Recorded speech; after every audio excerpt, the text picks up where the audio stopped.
This is BTV. Rare earths may not be at the front of everyone's mind, but they are in almost everyone's life. And Canada's Quest Rare Minerals believes they have a lot of them, which is good, considering they're key components in your cell phone, as well as the screen you're watching right now. But they do come by their name honestly. Rare earth elements are indeed rare. They're rarely found in large quantities, though not perhaps at Quest's Canadian deposit.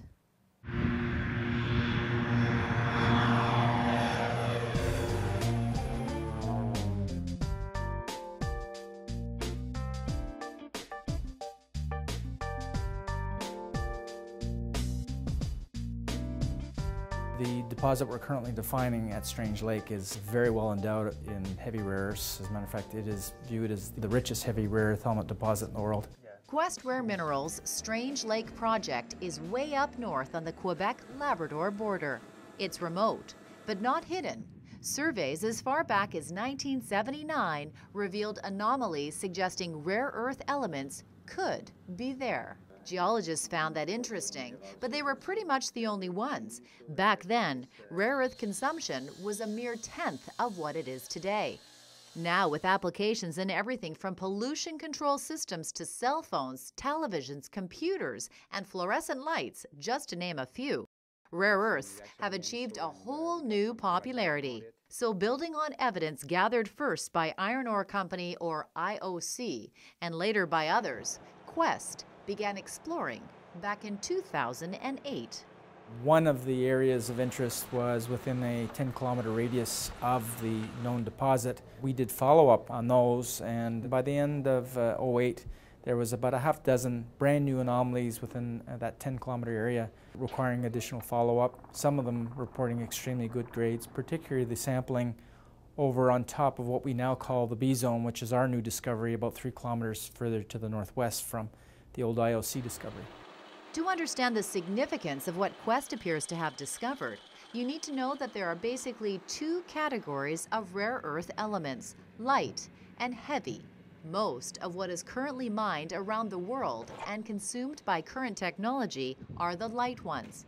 But new technology is increasing demand for the much smaller supply of the heavies. Lights are priced in tens of dollars per kilo. Heavies in the hundreds to thousands of dollars per kilo. And that's what made the discovery of the B zone in 2009 by Quest so interesting. One particular thing with the B zone, we have like a good indicated resources and also infrared resources. But the most important feature, with the B zone deposit is the ratio of heavy rare earth elements, which is up to almost like 45% of the total content of rare earth oxide. With the deposit at surface and amenable to low-cost open-pit mining, plus robust economics from their 2010 preliminary economic assessment, as well as their 2010 and 2011 43-101 resource estimates, some analysts are looking very closely at Quest.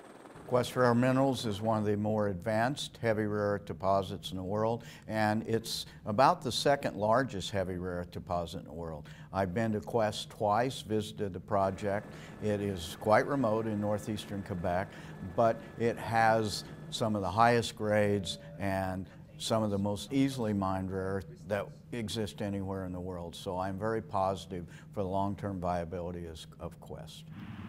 Strange Lake's rapid progress is partly motivated by a new export policy from the world's largest supplier of rare earth elements, China. Ultimately, it's somewhat of a race. Everybody is trying to develop their rare earth resources, trying to catch the tiger by the tail. The Chinese have, in essence, said that by 2015 they are cutting off export supply of rare earths. And it was a forewarning in August of 2009 to say that non-Chinese consumers best to start looking for alternative resources or sources of rare earths. And the race is obviously to be able to take advantage of the positive price swings that will likely occur in the instance that the Chinese no longer supply the rest of the world with rare earths, which are critical. Okay, sir. Great. Thank you then. Bye-bye.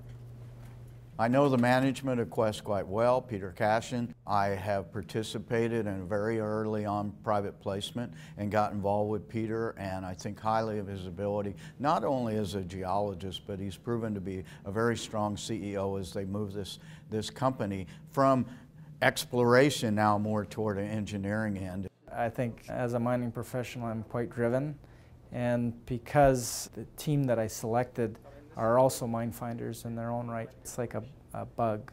You get that bug that you have to find it and develop it to the maximum extent. I've got a very supportive board. I'm bringing on the necessary pieces to go further down the development track, metallurgists and mining engineers, and we're very serious. I mean, in the instance of Strange Lake, we know that if we do our homework and we work responsibly and move the project forward to the rate that we have today, that we could probably realize very, very large value for the project. With 2011's more than 17,000 meters of diamond drilling in 138 holes, Quest anticipates delivering its pre-feasibility study soon. As the world's largest heavy rare earth element resource, Strange Lake has the potential to be a critical factor in solving an anticipated heavy element deficit expected after 2020, which makes its northern location not much of a deterrent. I think Canada, as a general rule, and North American miners have a reputation for exploiting and developing projects in Canada's far north. You just need a larger, higher value deposit to more than compensate for the additional costs of establishing a mine. In the instance of Strange Lake, we have both. We have extremely good grade, very highly endowed in terms of the heavy rares, and large, likely to provide a very, very long-term production profile and more than mitigate the financial risk of establishing a deposit in Canada's north.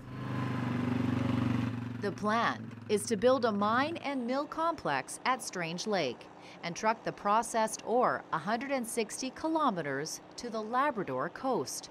From there, rare earth elements from northern Quebec, and more significantly, the valuable heavies, will make their way into the global supply chain, placing Quebec in a lead role as a long-term stable supplier of separated and refined rare earth oxides. Most of the projects that are currently in an advanced stage of development are more emphasized in the light rares, and with those projects coming online, they will more than satisfy the projected shortfall of supply for non-Chinese consumers. And that Quest, with a number of other players in the heavy rare earth element space, wouldn't even be able to satisfy the impending shortfalls even well past 2021. With China's decision to suspend the export of rare earths in 2015, companies like Quest Rare Minerals will have been handed a rare opportunity. You can follow their progress on the TSX exchange under the symbol QRM.